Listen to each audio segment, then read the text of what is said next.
Hi, I'm Vann Stanford. Welcome back to another episode of District Diamonds.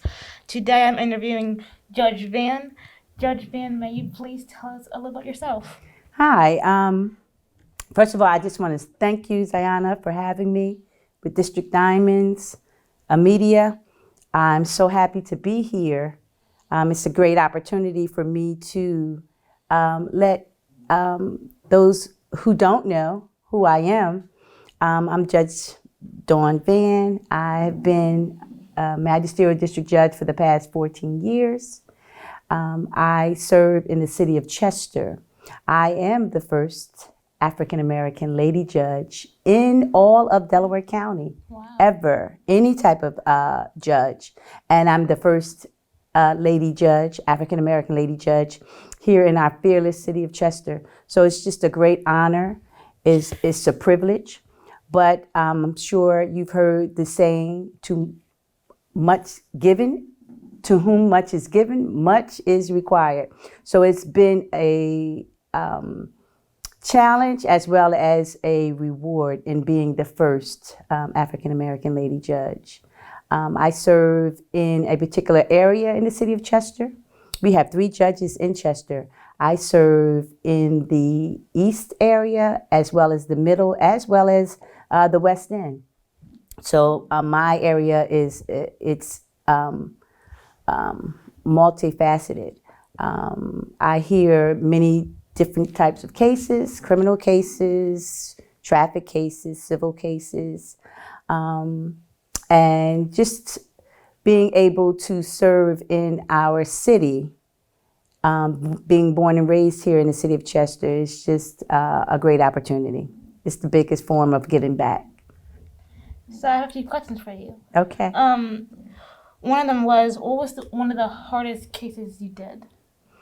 Well, one of the hardest cases, and I won't describe it as hard, as in it not being me not being able to make a judgment on it, but it was hard in a sense that the content of the case, and it was a case involving minors or children, and those type of cases can be very intense as well as alarming.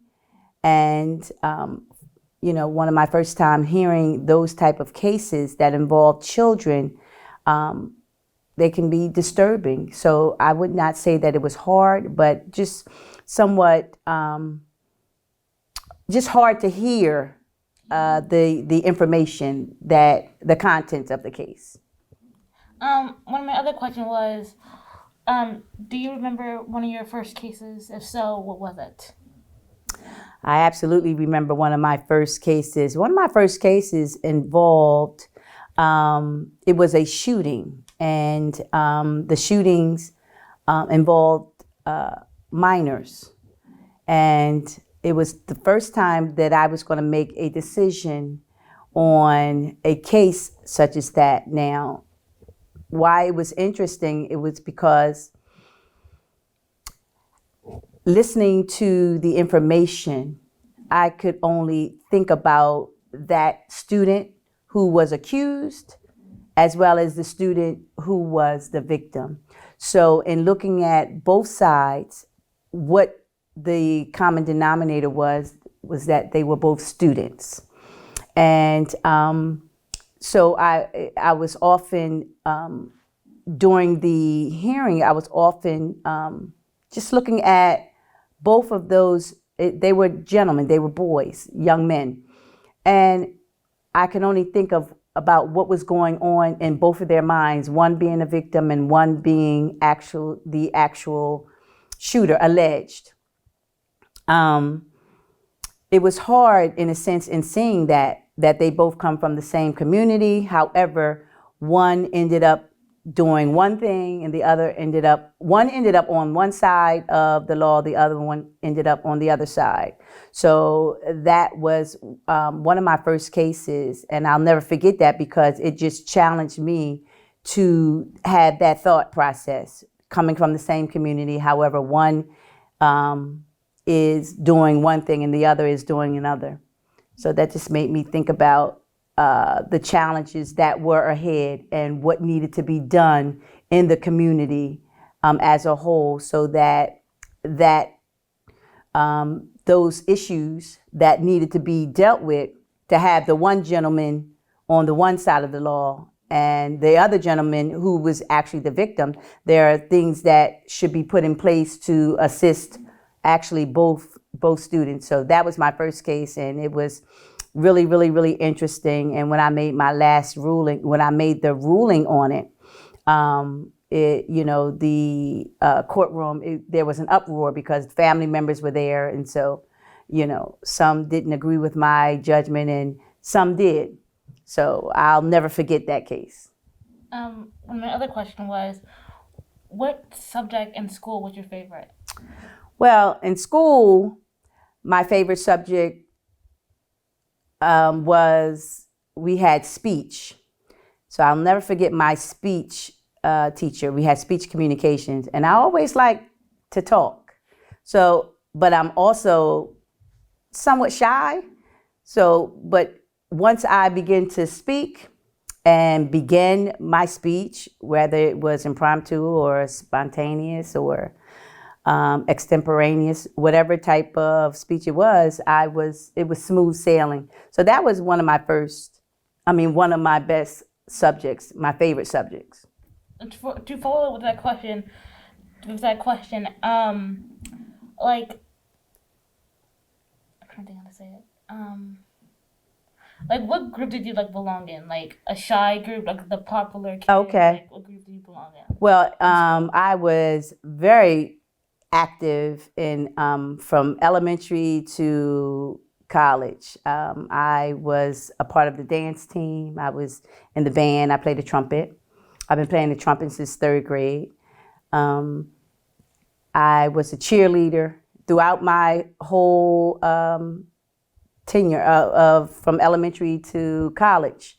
So, and I was always looking to have the extracurricular activity because, to be honest with you, those extracurricular activities is what really motivated me, to be totally honest, to even come to school, because I knew that, I love school, but I knew that if I didn't go to school on that Monday, I probably was not going to be able to maybe march in the band on that Saturday or cheer on that Saturday, because you had to attend school. It's just very important if you're going to be a part of those extracurricular activities. So I did a lot. I really did a lot. I had a lot of activities in school as well as out of school. I also ran track all those years as well. I didn't run track in college, but yeah. Were you like a perfectionist? No, absolutely not. No one's perfect. No one's perfect. No, I just really enjoyed just being active. I enjoyed doing things. And what I did, I wanted to do it well. So I just didn't concentrate on one particular thing. And anything that I did, I just always wanted to do it well. I did not have to be the best at it. But I just wanted to do it well. I wanted to give it my all in anything that I did. And also those activities were just a vehicle for me to be self-expressive. As I said before, I'm somewhat shy, and that's contrary to popular belief, because everybody thinks that, oh my goodness, you just, you're outgoing. And I'm not a social butterfly, but I'm social. Mm-hmm. But I tell people all the time that I'm shy. And those activities allowed me to be self-expressive. So when I was doing those activities, if I was, shy and not really that outgoing, doing those activities, you would never know it, because I was doing it, doing the best that I could at it. And that's what it was required. Cheering, you were required to be very, excitable, loud, cheerful, to cheer on the team. Dancing, you were supposed to captivate your audience, with the expression of dance, playing the trumpet, it was all a part of me being self-expressive. So I had a lot of fun doing it. I still play the trumpet. I probably play it just in my home now, but not really having that much time to do it. But just had a lot of fun. How many years of college did you like go through to become a judge? Okay, so I have a bachelor's in communications from Morgan State University. Go Bears!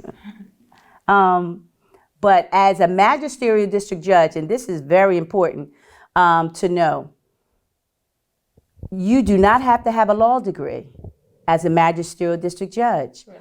No, you don't. I thought you did. I know. A lot of people do. And that is one of the points that a lot of people do not know. But once they found out, and a lot of people found out when I became the first African-American lady judge, that was, in the area, because they thought that you had to be an attorney. We do have some that are attorneys, but what we have to go through that aren't attorneys, we have to certify in the Minor Education Judiciary Board in Harrisburg. And it's an intense study. It's an intense certification that you have to get. So it's a 6 weeks certification expectation, and at the end of the 6 weeks, we then are tested. Some fail, some pass, but you have to pass in order to become a sitting judge. And of course, you have to be elected. So it's not just that you have to be certified, you have to be elected, you have to be selected, you have to win an election. So with that, there's a lot of campaigning, a lot of hard work to get to that point. But once you are at that point and you made the grade, you received the certification, and you're ready to sit. We are definitely, 14 years later, I was elected in 2007 initially. I am now on my third term. Wow. They are 6-year terms. So I'm on my third term. I'm just so humbled just by the opportunity and my constituents, the city of Chester, having me be a sitting judge for the past 14 years.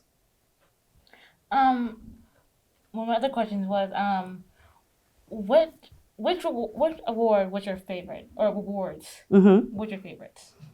Well, I received several awards during my tenure, but one of my favorite was one from Cheney University, which is a fellow HBCU award. It was from their Alumni Association.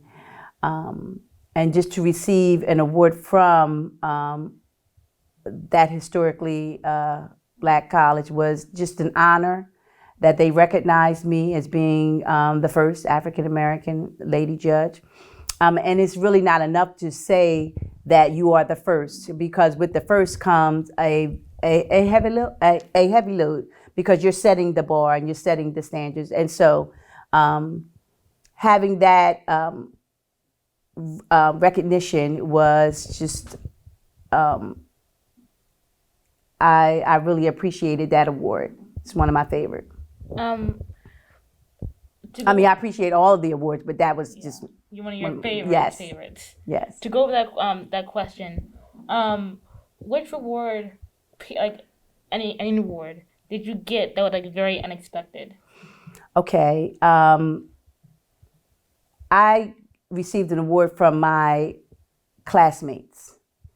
I graduated from Chester High in 1982. So we had a class reunion the year that I was elected. So at the class reunion, they called me to the front, and they gave me an award. It was totally unexpected. It was the first time I think my class actually did that during the reunion. So I really, really, really, I was really surprised, because our class had some wonderful, wonderful people.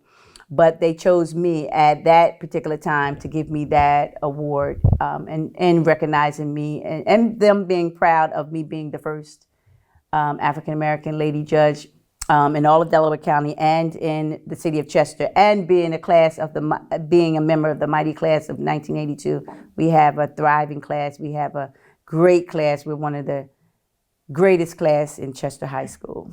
So just let me say that all the classes are great, but the class of '82, we were a close knit class to date. And so that receiving that from my classmates was surprising, as well as they could have chosen anyone, but they chose me. Yes, exactly. Um, what does Gavel. the gavel represent? Okay, the gavel represents order. Yeah. Some judges, hit the gavel for different reasons. What when do you hit the gavel like for? Well, I'll hit the gavel to get order in the court. Something that you see all the time. Order in the court, and you tap the gavel. I also hit the gavel when I do, make a ruling on a particular case, and I hit the gavel when I'm going on recess. So it's different meanings, and the court knows the different meanings. When I'm trying to get attention, I hit the gavel once, one good hard time, and I'm saying order in the court. When I hit the gavel twice, it means that I'm going on a break. But when I hit the gavel 3 times, it's usually indicative of my making a ruling on a case. Okay. Well, that's all my questions for today. And it was like a pleasure talking to you. Oh, Diana, I am so happy to be here. It was a pleasure having you, having this conversation with you. And I thank you for having me. Thank you. You're welcome. I'm Dana Stansberry, and this is Judge Vann. Thank you for joining us for another episode of District Diamonds, and goodbye.